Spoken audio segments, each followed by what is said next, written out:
हाय and अस्सलाम वालेकुम my dear students. आज मुझे बेहद खुशी हो रही है कि आज से हम जो 12th क्लास का ज़ूलॉजी का जो सिलेबस है उसको लेके जो लेक्चर्स हैं वो प्रिपेयर कर रहे हैं, वो डिलीवर कर रहे हैं और वो उनको अवेलेबल रख रहे हैं अपनी चैनल पे। तो रिसेंटली आपने एक पोस्ट देखा होगा जिसमें हमने ये कहा था कि 12th क्लास के जो लेक्चर्स है दे आर कमिंग सून। तो वो जो छोटा सा इंतज़ार रहा वो आज ख़त्म हुआ। तो आज से हम आपकी 12th क्लास की जो ज़ूलॉजी है उसके अंदर जो सिलेबस है और उस सिलेबस के अंदर जो पहला यूनिट है रिप्रोडक्शन का उसकी शुरुआत कर रहे हैं। तो विदाउट वेस्टिंग टाइम मैंने मुनासिब नहीं समझा कि मैं पहले एक मोटिवेशनल लेक्चर बनाऊं, फिर उसके बाद सिलेबस के बारे में, इंट्रो के बारे में, बाकी चीज़ों के बारे में 1-2 घंटे आपके वेस्ट करूं। मैंने मुनासिब समझा। मोटिवेशन यही है कि हम आज से शुरुआत कर रहे हैं आपके 12th क्लास का जो ज़ूलॉजी का सिलेबस है उसकी शुरुआत डायरेक्ट कर रहे हैं और मेरा इंट्रोडक्शन यही रहेगा कि मैं आपके ज़ूलॉजी के सिलेबस की जो पहली लाइन है उस पहली लाइन को आज एज एन इंट्रोडक्टरी लेक्चर के साथ ही उसको इंशाल्लाह कंप्लीट करने जा रहा हूँ। तो लेट अस स्टार्ट। देखो, आपने लास्ट ईयर तक जाना, जब तक आपने 11th क्लास का एग्जामिनेशन तक जब आप गए, अभी तो रिजल्ट्स का आने का आपको इंतजार है, लेकिन तब तक आपने जाना जो लिविंग ऑर्गेनिजम्स हैं उनके अंदर बहुत सारे कैरेक्टर्स होते हैं और उनके अंदर एक कैरेक्टर ये भी है कि उनको एजिंग होती है और एक टाइम पे उनकी डेथ होती है और उस एजिंग की वजह से हर एक ऑर्गेनिज्म एक स्टेज पे पहुंच जाता है जिस स्टेज को सेनेसेंस स्टेज कहते हैं and finally that senescence stage leads to death. तो कुल मिलाकर कहने का मतलब यह है जो भी लिविंग ऑर्गेनिज्म है उसका जो डेथ है वो सर्टन है और डेथ एक कैरेक्टर है लिविंग ऑर्गेनिजम्स का। ठीक है, जो भी ऑर्गेनिज्म है जैसे उसकी बर्थ होती है उसके बाद एक स्पैन चलता है, एक टाइम ड्यूरेशन चलती है। उस टाइम ड्यूरेशन के कंप्लीट होने के बाद उसकी जो सेनेसेंस होती है, ओल्ड एज होती है, एजिंग होती है, finally that leads to death. और यहाँ उसके बर्थ टाइम से डेथ तक का जो टाइम पीरियड आया उस टाइम पीरियड को लाइफ स्पैन कहते हैं।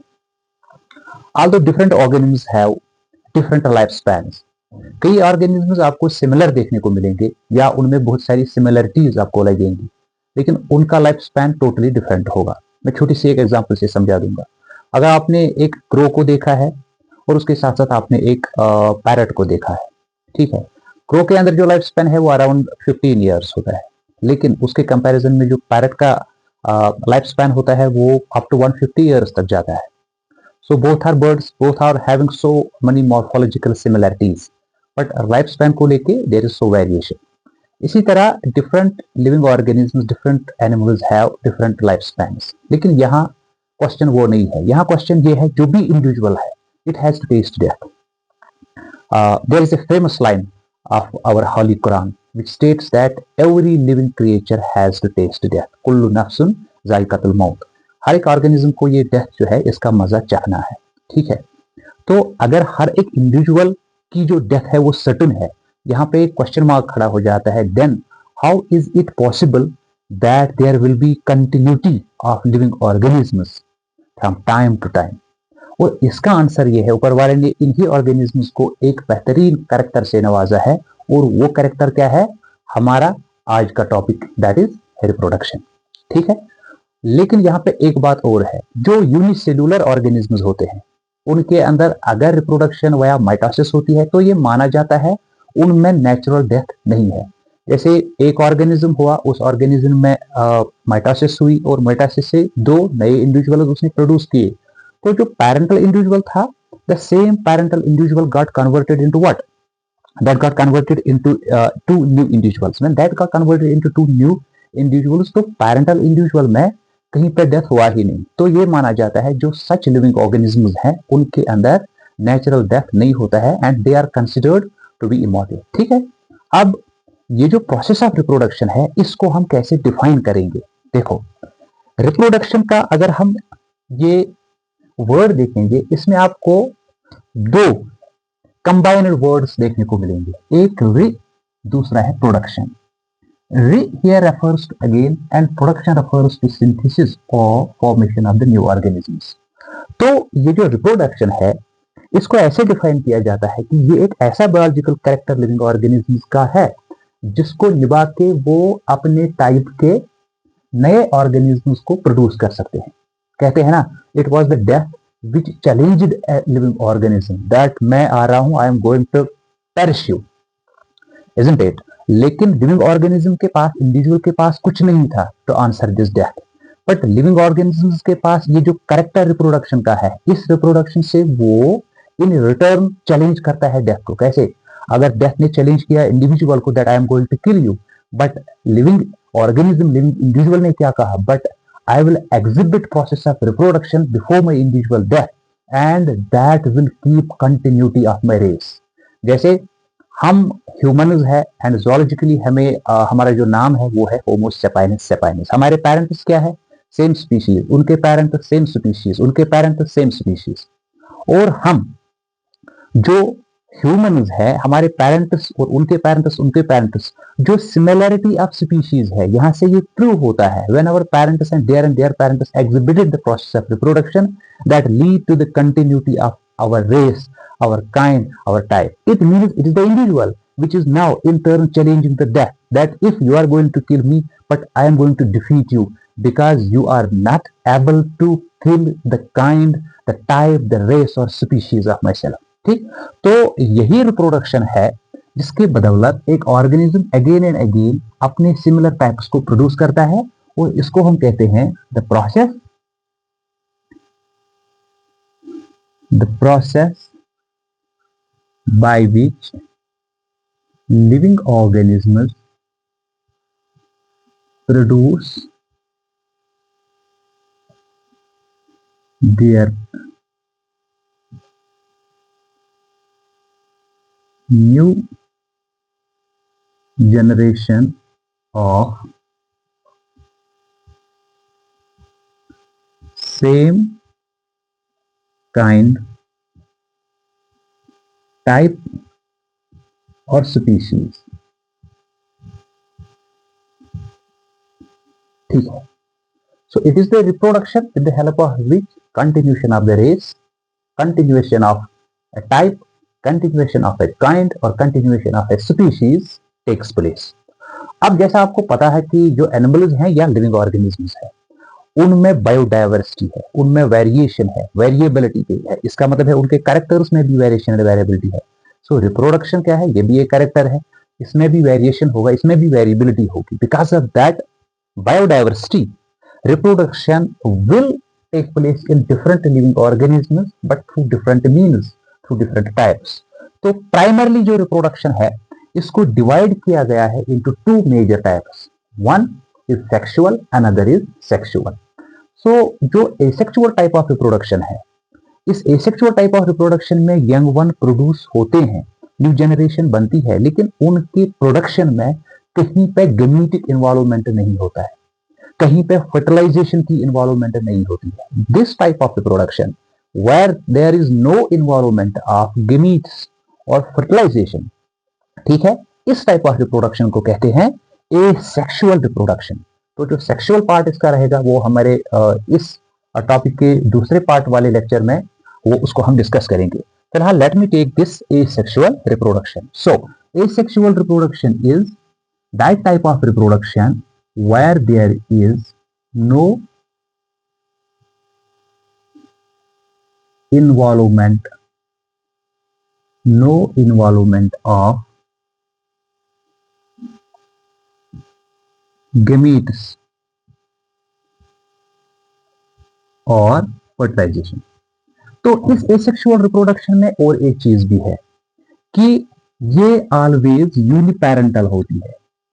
यूनिपेरेंटल, यहां पे दो पेरेंट्स की जरूरत नहीं होती है, नंबर वन। और ये जो यूनिपेरेंटल रिप्रोडक्शन है, जो पेरेंटल ऑर्गेनिज्म होता है उसका कोई स्पेशल पार्ट हो सकता है, स्पेशल स्ट्रक्चर हो सकता है, स्पेशल टिश्यू हो सकता है, जिसमें ये एबिलिटी होती है कि उस टिश्यू से नया ऑर्गेनिज्म बनता है। उस स्ट्रक्चर को रिप्रोडक्टिव यूनिट कहते हैं। तो वो रिप्रोडक्टिव यूनिट, जिस रिप्रोडक्टिव यूनिट से एसेक्सुअली रिप्रोड्यूसिंग ऑर्गेनिज्म्स में नए इंडिविजुअल्स बनते हैं, उस रिप्रोडक्टिव यूनिट को ब्लास्टोस कहते हैं। That reproductive unit is called a blastocell. That can be anything, part of a leaf.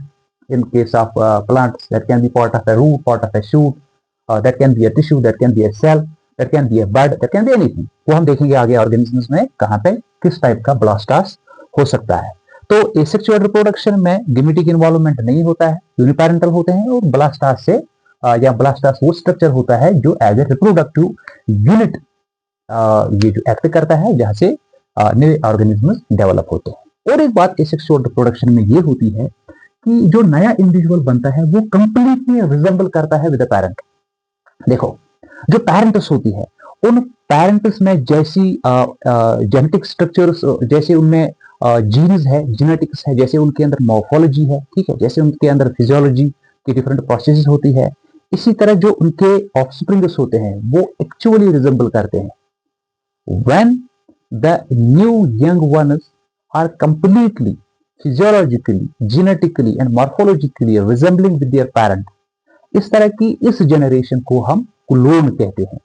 Such a new individual is called as clone. So clone is nothing but it is carbon copy of the parent. हम ये कहेंगे. तो यहाँ पे तीन चीजें आप याद रखोगे. एसेक्सुअल रिप्रोडक्शन में गेमेटिक इन्वॉल्वमेंट नहीं होता है, यहाँ पे यूनिपेरेंटल सिस्टम चलता है, यहाँ पे ब्लास्टोस से न्यू यंग वन बनता है, ठीक है, ब्लास्टोस एक्ट करता है as a reproductive unit. And जो क्लोन है, क्लोन इन इंडिविजुअल्स को कहते हैं क्योंकि ये कार्बन कॉपी होते हैं अपने रेस्पेक्टिव पेरेंट्स के, ठीक है. चलो, तो अब ये जो एसेक्सुअल रिप्रोडक्शन है, because of the same biodiversity, asexual reproduction will be performed by different organisms very differently, ठीक.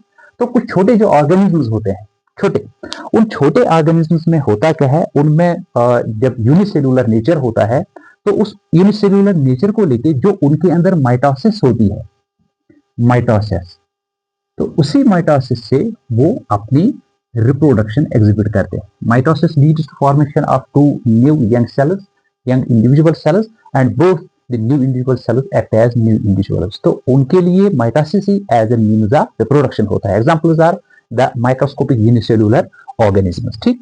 उसके बाद दूसरा टाइप है दैट इज फिशन. देखो, फिशन एक ऐसा टाइप ऑफ एसेक्सुअल रिप्रोडक्शन है कि जिसमें पैरेंटल बॉडी डिवाइड होती है. फिशन कहते हैं टूटने को, ठीक है, when there is breakup of a parental individual. जो पैरेंटल इंडिविजुअल होता है, चाहे वो सेल है, कुछ है, अगर उसमें डिवीजन होता है, ब्रेकअप होता है, ठीक है, उस ब्रेकअप को क्या कहते हैं, उसको फिशन कहते हैं. और वही ब्रेकअप जो है वो समटाइम्स यूज किया जाता है by some organisms as A means of asexual reproduction. तो फिशन क्या है, when parental individual breaks or splits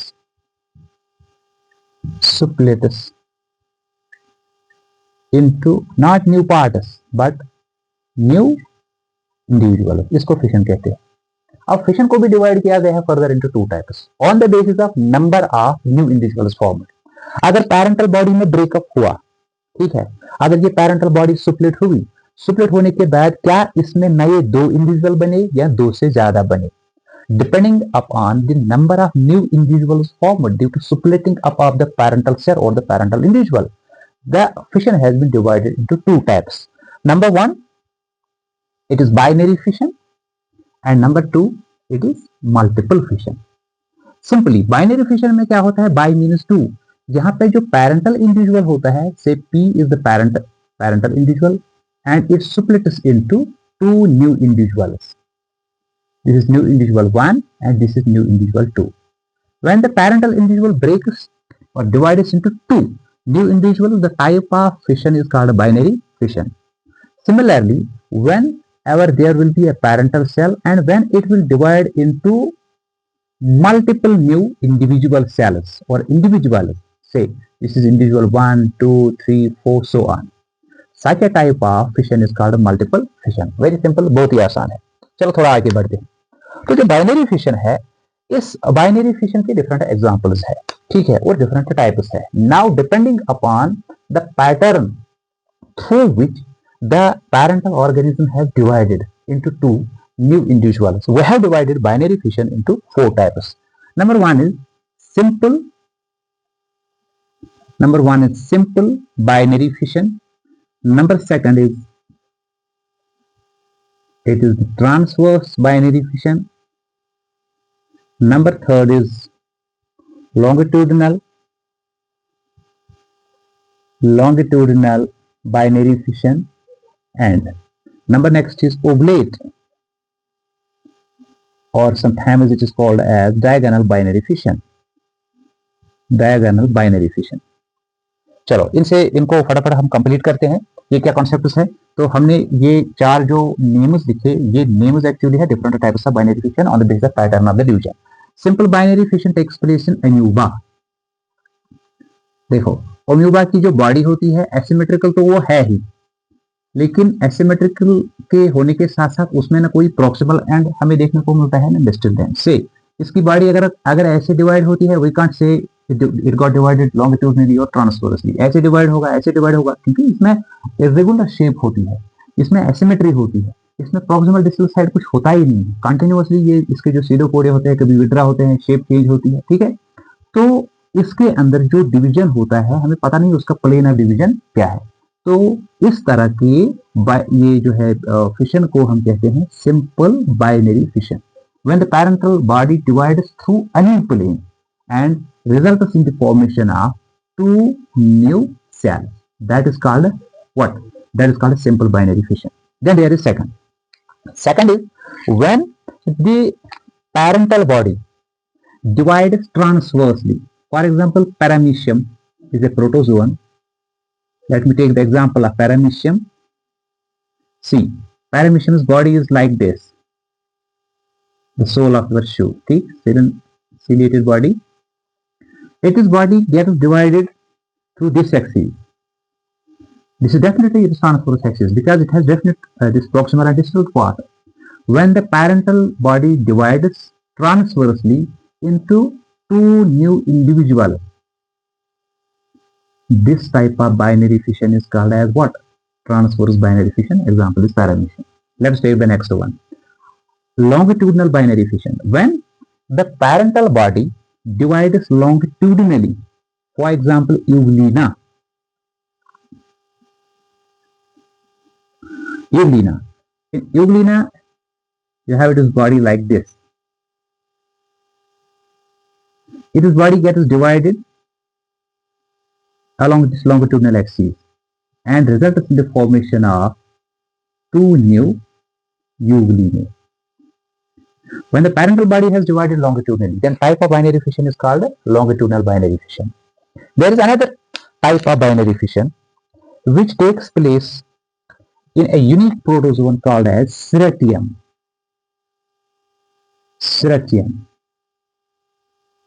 This Cerateum is looking somewhat like this. It has a body in which you can define its longitudinal axis in this way. Whenever we look at this division, its body divides as if longitudinally from corner to corner. When the division takes place corner to corner, longitudinally or diagonally, the type of binary fission is called as what? Oblate or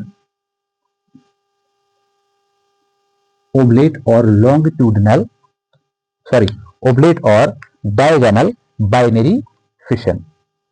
It is also called as diagonal binary fission. So with this we have completed 4 types of binary fission. Let us now take the multiple fission. As I earlier said that multiple fission जो होता है उसके अंदर जो parent की body होती है वो डिवाइड तो होती है, लेकिन डिवाइड होने के बाद नए 2 इंडिविजुअल नहीं बल्कि 2 से ज्यादा, कहीं पर तो थाउजेंड्स ऑफ न्यू इंडिविजुअल्स बनते हैं।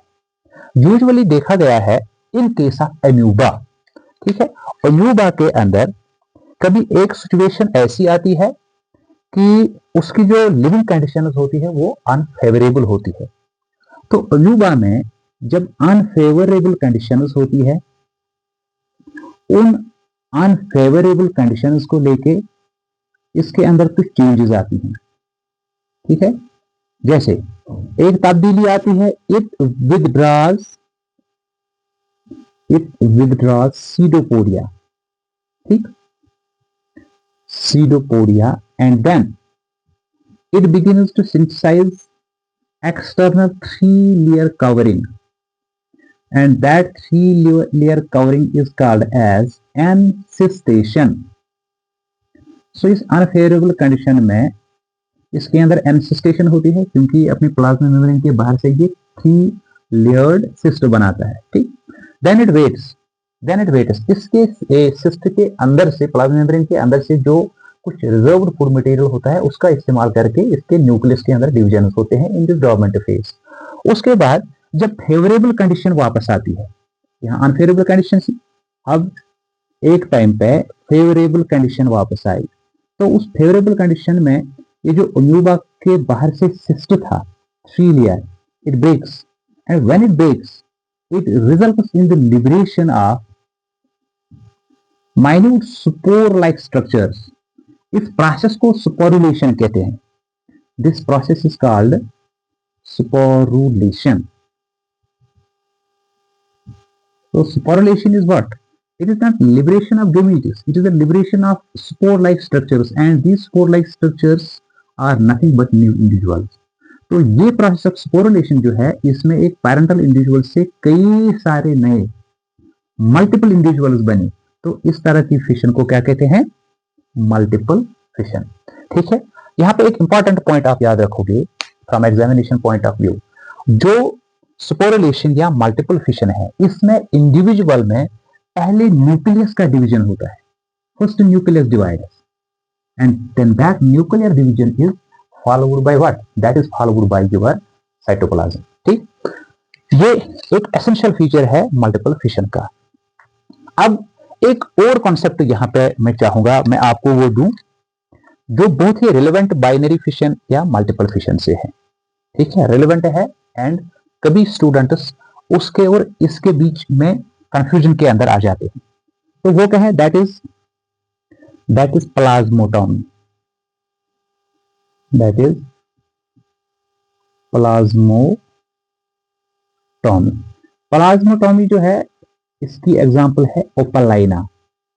ओपलाइना एक प्रोटोजोन है और मल्टीन्यूक्लिएटेड प्रोटोजोन है।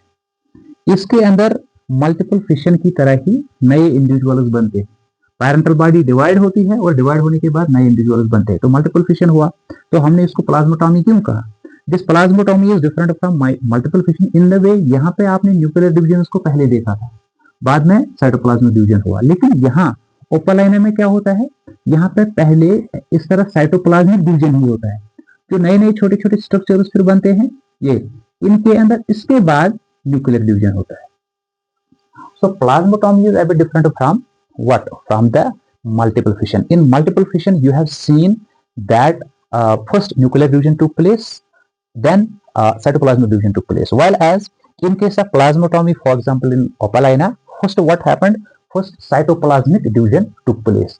After completion of this cytoplasmic division, the new fragments were formed. Those fragments were acting as the new individuals, and in those fragments then nuclear division took place. So in this way plasmatomy is a bit different from multiple fission. And there are some examples from fungi, from algae, in which other type of such spores are formed. I earlier told you that blastos is a reproductive unit of organisms which exhibit their reproduction through asexual means, isn't it? Now blastos can be a spore, blastos can be a bud, it can be a fragment, it can be anything. In case of fungi and in case of these algae, there are some spore-like structures which are acting as blasters or reproductive units for such organisms to take part in the process of reproduction or formation of new young ones. So let me write a few names of the spore-like structures of some fungi or of some algae. There are mainly two types of spores. One is zoospore and another is conidia. Let me write that here. Zoospore and conidia. Wait just a minute.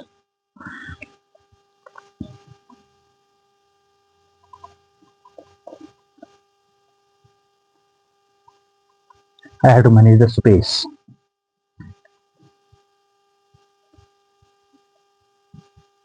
Just wait a minute.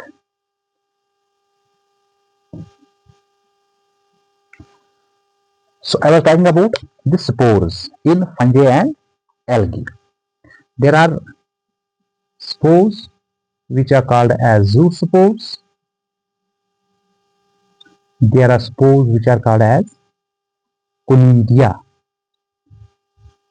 Usually zoospores are motile comparatively, and in comparison to the zoospores, conidia are not motile. Zoospores are internally formed and conidia are externally formed, and the example for zoospores is Chlamydomonas. जो zoospore होते हैं उनके लिए example है Chlamydomonas. And similarly जो conidia है उसके लिए बेहतरीन एग्जांपल आपको मिलेगी from Penicillium.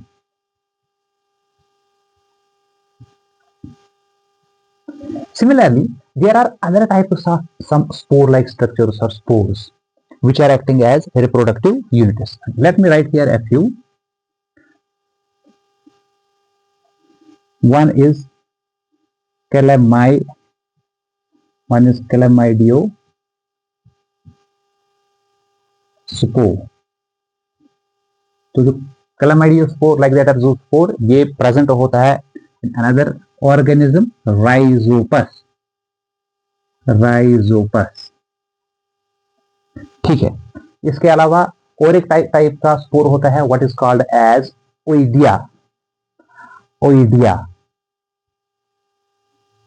Oidia is just another type of spore which is present in Agaricus.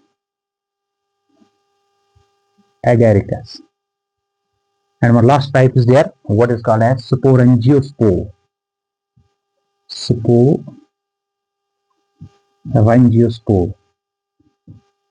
I have given you some examples because from examination point of view, such questions may be asked.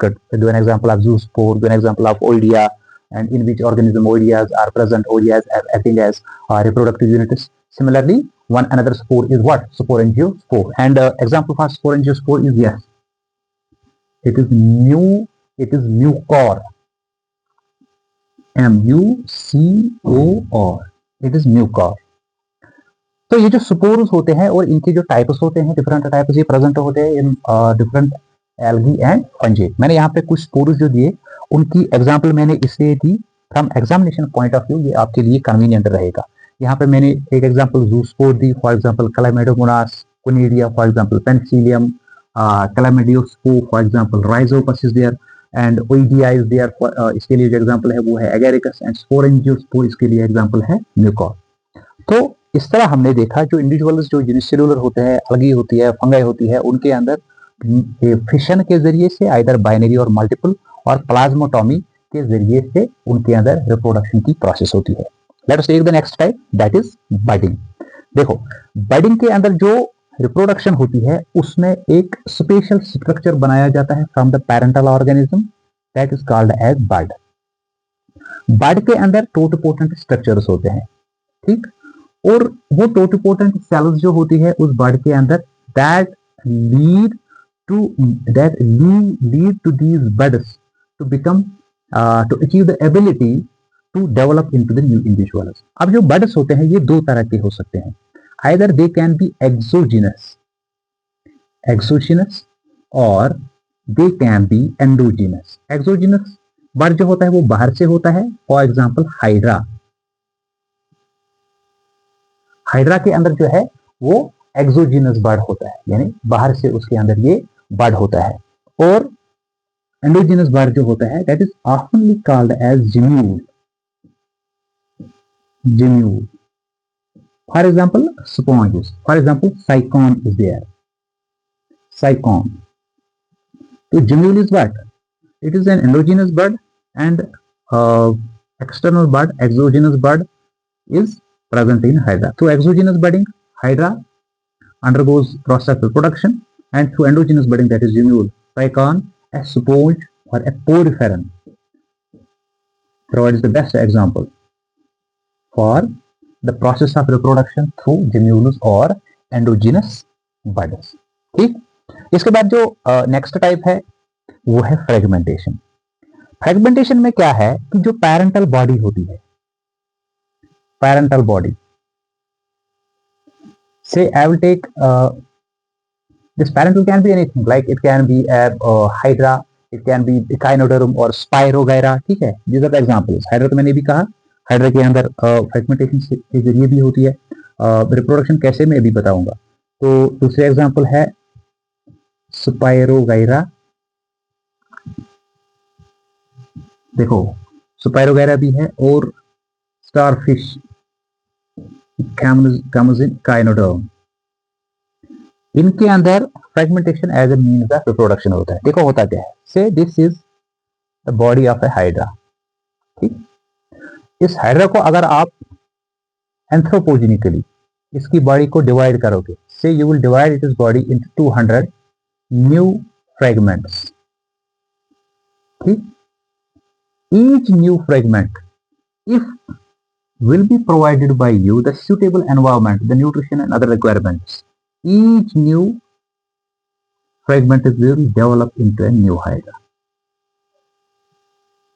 So this process in which parental body is divided into new fragments and each new fragment is divided into new individual is called fragmentation. However, in case of hydra, it were you who divided, who splitted its body into different fragments. But it has been seen in case of spirogyra, in case of some echinoderms like starfishes are there, in which fragmentation will naturally lead to formation of new young ones.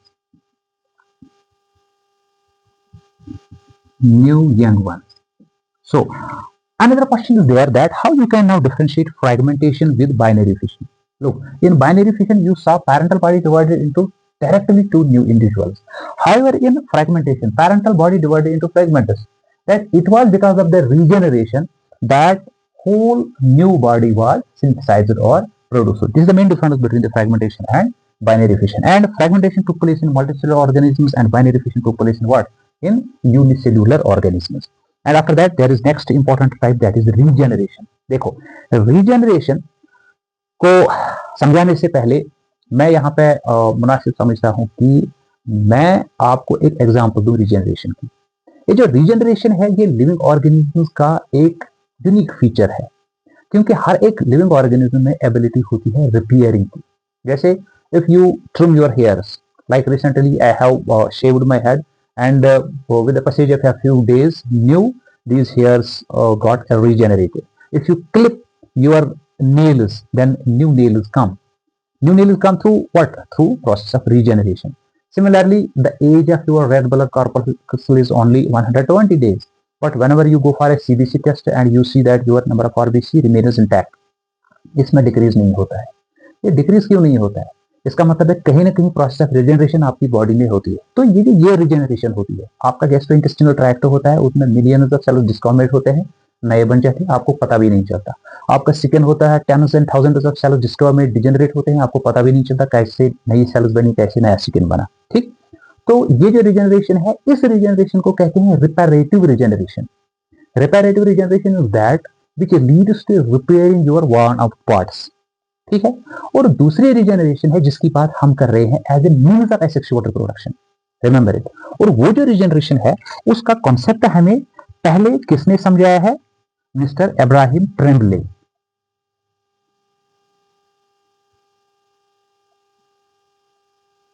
ठीक है, जो ट्रेम्बले है उन्होंने regeneration के बारे में पहला कहा। तो यहाँ पे जो जिस रिजेनरेशन की हम बात कर रहे हैं वो रिपेरेटिव नहीं है, but that is restorative regeneration. मुझे याद आ रहा है किसी साल में JNK board of school education का 12th क्लास के अंदर एक पेपर आया था जिसमें उनको कहा गया था शायद what is the difference between reparative and restorative regeneration. ठीक है, तो इस तरह का क्वेश्चन पूछा जा सकता है। रिपेरेटिव रिजेनरेशन हर एक में होता है, but regeneration as a means of reproduction हर एक में नहीं होता है, उसके बारे में हम देखेंगे। So another type of regeneration is restorative. Restorative regeneration is that in which whole organism body will be formed. वो रिजेनरेशन जिस रिजेनरेशन से एक ऑर्गेनिज्म की बॉडी एक छोटे स्ट्रक्चर से कंप्लीटली रिजेनरेट हो, उस रिजेनरेशन को कहते हैं morphallaxis. That is called what? That is called मॉर्फोलैक्सिस।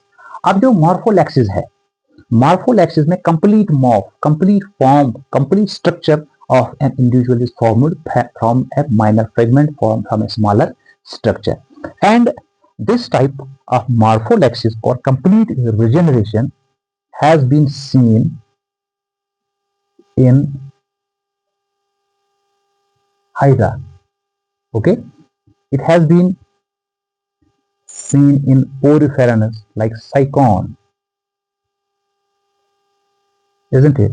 Since we have recently seen that if the body of the Hydra is divided into up to 200 new fragments, and each new fragment has the ability to regenerate into the new individual. When regeneration is acting as a means of formation of production or synthesis of the new individual, then that regeneration is not only a minor process of repairing, that regeneration is restorative. And that regeneration is considered to be one of the types of asexual reproduction, because here we have seen that nowhere gametes have been involved. And there are other types of regeneration, like there is epimorphosis. There is heteromorphosis. Sometimes ऐसे question पूछे जा सकते हैं आपसे. There is super regeneration. And मिलर का और एक कंसेप्ट है रिकॉन्स्टिट्यूशन, वो आगे हम देखेंगे किसी जगह पे. तो एपिमॉर्फोलेक्सिस में एक लॉस्ट पार्ट, जैसे स्टारफिश है उसकी लेग, जैसे लिजर्ड है उसकी लेग आर्म आपने काट की तो वही पार्ट जो रिपेयर होता है. हेटेरोमॉर्फोलेक्सिस में क्या है, डिफरेंट स्ट्रक्चर. यहाँ पे सेम स्ट्रक्चर रिपेयर होता है, जो लॉस्ट पार्ट हुआ बड़ा फिर आया, जैसे लिजर्ड की लिम्ब है कुछ है. तो इसी तरह हेटेरोमॉर्फोलेक्सिस में क्या है, या हेटेरोमॉर्फिस में क्या है, यहाँ पे डिफरेंट पार्ट. अब ड्रोसोफिला खोलाओ, उसके एंटीना को निकालो, एंटीना के बदले में एंटीना नहीं आएगा, उसके बदले में आई वहां पे डेवलप होगा, उसको हेटेरोमॉर्फोसिस कहते हैं. ठीक. और है सुपर रीजनरेशन. आपने किसी ऑर्गेनिज्म का एक एंटीना निकाला, you are expecting that single antenna will now regrow develop, उसमें एक के बदले में दो आते हैं. When more than one lost structure gets regenerated, that is called super regeneration. ये थे a few types जिनके बारे में थोड़ा बहुत कभी आपको पूछा जा सकता है. अब इनके नाम याद रखोगे, एपिमॉर्फोसिस, हेटेरोमॉर्फोसिस एंड सुपर रिजेनरेशन. बट यहाँ पे जिस रिजेनरेशन की बात हम करते हैं वो है रेस्टोरेटिव रिजेनरेशन और morphallactic regeneration, in which the whole body of the organism is regenerated. चलो, इसके बाद कुछ जो हमारे प्लांट्स हैं, ठीक है, हालांकि हमें बॉटनी यहाँ पे टाइप नहीं करना है, लेकिन यहाँ पे हम पढ़ रहे हैं एसेक्सुअल मेथड्स ऑफ रिप्रोडक्शन और the types of asexual reproduction. और इस टाइप ऑफ एसेक्सुअल रिप्रोडक्शन को लेके एक एसेंशियल टाइप जो है वो है वेजिटेटिव प्रोपेगेशन. तो वेजिटेटिव प्रोपेगेशन ज्यादातर हमें इसकी जो डिस्कशन होता है, ठीक है, वो होता है in the books of botany.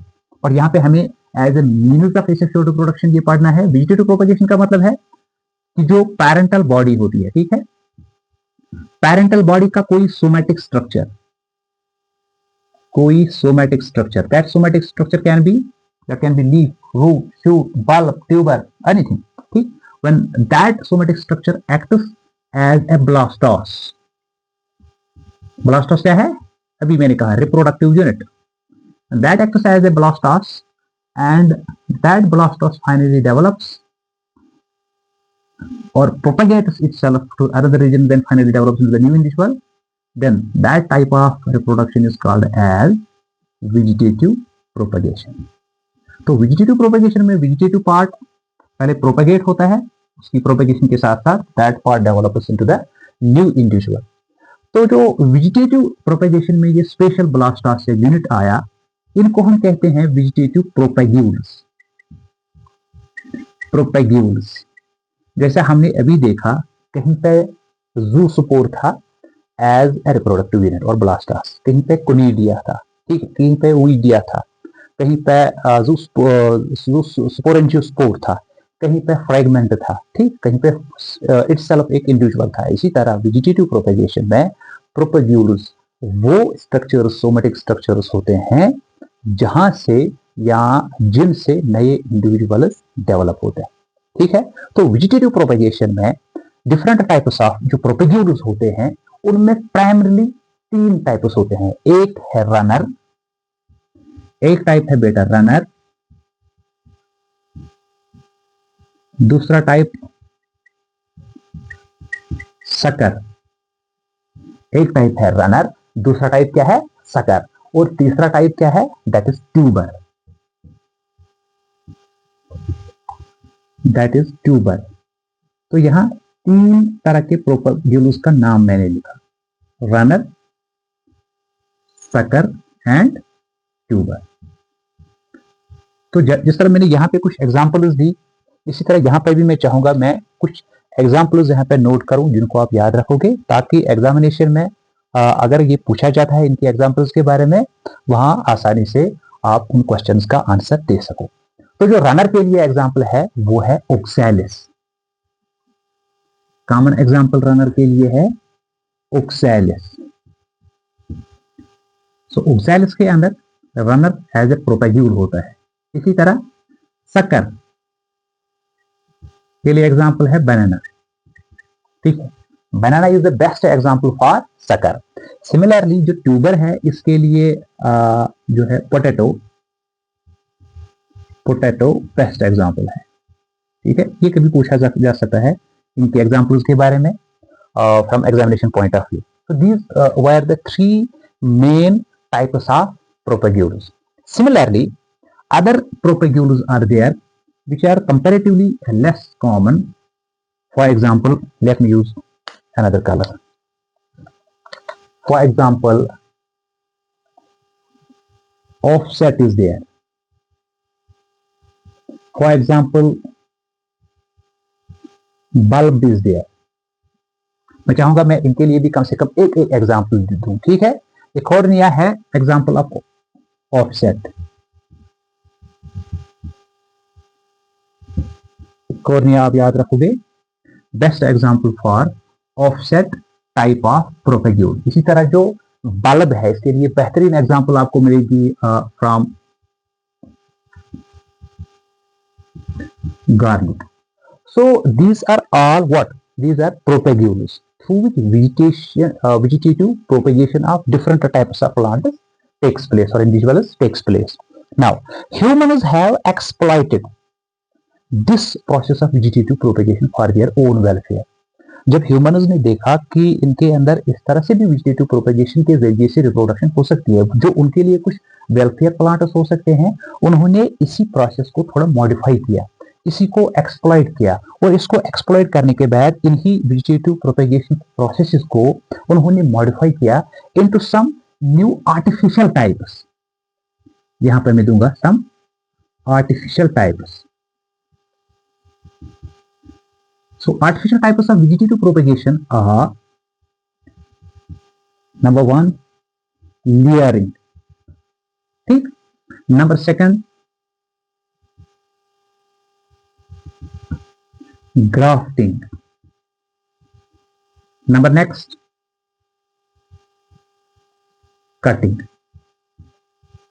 ये क्या है? ये artificial methods of vegetative propagation है जिनको हमने एक्सप्लॉइट करके यूज किया है for our own welfare.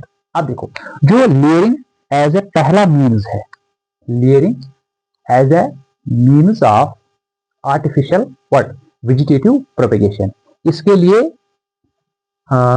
Jasmine आप एग्जांपल याद रखोगे, जैस्मीन आप एग्जांपल याद रखोगे, और दूसरे एग्जांपल आप याद रखोगे अगर आपको याद रहेगी लिची। लिची एंड जैस्मीन पे हम artificial means of vegetative propagation का इस्तेमाल करते हैं थ्रू व्हाट? थ्रू लेयरिंग, जिसमें लेयर्स बनाते हैं, सॉइल का इस्तेमाल करते हैं, तो उसके बाद इनकी प्रोपेगेशन हो जाती है। तो दूसरा टाइप है इनके अंदर grafting. What is that? That is grafting. Grafting का इस्तेमाल हम कर सकते हैं in mango and in our Kashmir all of you know that grafting का अच्छा खासा हम इस्तेमाल करते हैं for what? For Apple trees, Apple, इसलिए मैं यही एग्जांपल यहाँ पे लिखूंगा। Number next is cutting. Cutting में हम डिफरेंट उनके पार्ट्स जो होते हैं, शूट्स होते हैं या जो रूट्स होते हैं, उनको कट करते हैं। उनको कट करने के बाद उनका इस्तेमाल करते हैं फॉर वेजिटेटिव प्रोपेगेशन पर्पस। ठीक है, उससे हम वैरायटी की वेरिएशन भी ला सकते हैं, और उससे हम हमारे जो इंडिविजुअल प्लांट्स होते हैं उनका नंबर भी हम इजीली इंक्रीज कर सकते हैं, उनके पार्ट्स भी इंक्रीज कर सकते हैं, फाइनली क्रॉप प्रोडक्शन भी इंक्रीज कर सकते हैं। तो जो कटिंग है ये best means of vegetative propagation माना जाता है, स्पेशली इन आवर कश्मीर। ठीक है, तो कटिंग को लेके मैं चाहूंगा मैं 1-2 एग्जांपल्स दूं। ठीक है, एक एग्जाम्पल शुगर केन, ठीक, और एक एग्जाम्पल में होगा यहाँ पे rose. In rose and sugar cane we can easily make use of cutting as A means of artificial this vegetative propagation. ठीक है. इसी तरह हम ब्लैकबेरी, यस, हम ब्लैकबेरी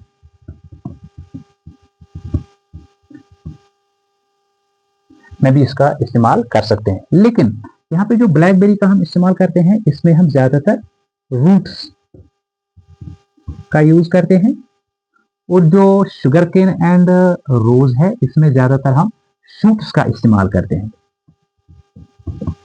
इसमें शूट सिस्टम ज्यादा यूज होता है और उसमें रूट सिस्टम ज्यादा यूज होता है.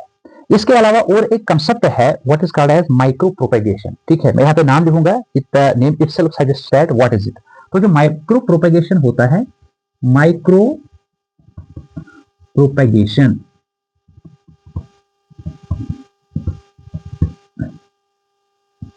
माइक्रो प्रोपेगेशन में माइक्रोस्कोपिक लेवल के प्रोपेग्यूल्स बनाए जाते हैं, उनको फिर डिस्ट्रीब्यूट किया जाता है फॉर द रेस्पेक्टिव एरियाज, जिसकी बदौलत फिर हम क्रॉप प्रोडक्शन या नंबर ऑफ जो प्लांट लेट्स है उनका नंबर इजीली इंक्रीज कर सकते हैं. तो वो कंसेप्ट जो है वो है micro propagation. With this we have concluded all the basic types of asexual reproduction. Then you can be asked a question there that what are the benefits of these asexual reproduction. तो आपने बहुत सारे benefits देखे. आपने देखा यहाँ पे carbon copy बन जाती है पेरेंट की, यहाँ पे दो इंडिविजुअल्स की जरूरत नहीं है, यहाँ पे आपको जो है स्पर्म या ओम उनकी जरूरत नहीं है. ठीक है, यहाँ पे रूट शूट ये चीजें आप जो है इनका इस्तेमाल कर सकते हो. ठीक है, तो सिंपलेस्ट मीन्स ऑफ जो रिप्रोडक्शन है वो है asexual reproduction. With this we have concluded our first introductory lecture. मैंने इंट्रोडक्शन तो दी, लेकिन कैसे दी, मैंने आपकी सिलेबस के अंदर जो रिप्रोडक्शन यूनिट के अंदर पहली लाइन है, इस इंट्रोडक्शन में मैंने वही पहली लाइन खत्म की. आई होप आगे जाके आप मेरे सारे लेक्चर्स जो है अच्छी तरह उनको रेगुलरली कंसिस्टेंसी के साथ वॉच करोगे. और 11th क्लास में आपसे जो छूटा है तो छूटा है. Say if you have touched 80% of your syllabus, 80% of the need syllabus in your 11th standard, now you are in the 12th. आपको वो जो 20 या 30% वहां पे लॉस हुआ है उसके बारे में मत सोचो. आप कोशिश करो 12th में आप 100% अटेन कर लो. So then 100 plus 80 will become 180 divided by 2. उसका एवरेज क्या बनेगा? 90.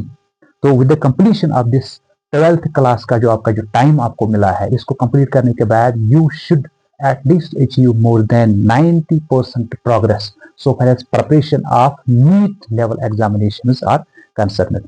तो मैं यही कहना चाहूँगा, ये हमारा पहला लेक्चर था. इसके बाद जो आने वाले बाकी लेक्चर्स हैं उनको डेडिकेशन के साथ कंसिस्टेंसी के साथ वॉच करोगे. मिलेंगे नेक्स्ट लेक्चर में. टिल देन खुदा हाफिज. Thank you.